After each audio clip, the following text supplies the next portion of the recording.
शदादकोट और कंबर के बीच में कंबर लाड़काना रोड पर वाक़ निवाही गांव हाकिम शाह से मगरिब की जानिब थोड़ी दूरी पर कदीमी और तारीखी गांव भुट्टी हकड़ा इस वक्त बुनियादी सहूलियात से मुकम्मल तौर पर महरूम है, जबकि गांव की आधी से ज़्यादा आबादी सहूलियात की अदम मौजूदगी की बाइस गाँव छोड़कर नकल मकानी कर चुके हैं।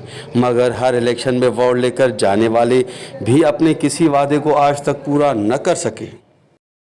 हिन वक्त मां 90 साल जी उमिरि जो आहियां। अॻु बि मां ॿुधंदो आयो आहियां त हीउ ॻोठु लीलाचने सर जो हुयो। हे पुराणे दौर जो ॻोठु आहे हिकिड़ो वॾो, जंहिंमें असांखे न का बि सहूलियत नाहे, न रोड जी न बिजलीअ जी का भी सहूलियत असांखे कोन्हे। तक़रीबन असांजी हिते पैदाइश हिते थी आहे, पुराणो आहे, तक़रीबन 70-80 साल जा असां बि आहियूं। हे ॻोठु असांजो पुराणो आहे, क़दीमी आहे। हे हाणे नवां ॿिया ॻोठ हाणे असांजी उमिरि में आबाद थिया आहिनि।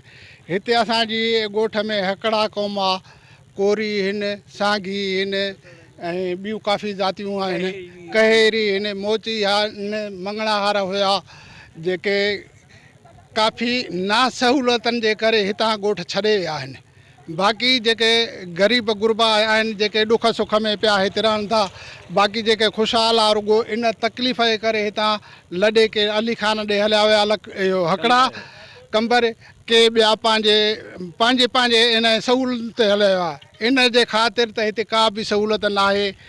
पुराणो क़दीमी ॻोठु आहे। असांजा जेके नुमाइंदा आहिनि, असांजे मीरो खान जा नुमाइंदा आहिनि ई कोन। जेके MP MLA था थियनि ॿाहिरें तक जा आहिनि, परे परे जा था अचनि। शिकारपुर जो हो जीअं अॻ में आफ़ताब शाबान मीरानी असांजे जूह जो ई न हो।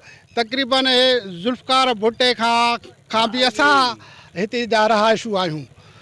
का बि सहूलियत कान्हे, का बि न इस्पताल जी आहे, न स्कूल जी आहे, न वरी कंहिं रस्ते जी आहे, न पाणी जी आहे।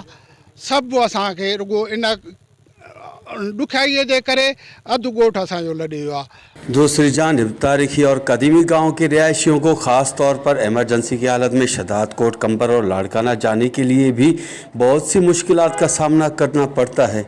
कैमरा टीम के साथ गुलाम अली ब्रावई, वॉइस TV, शदादकोट।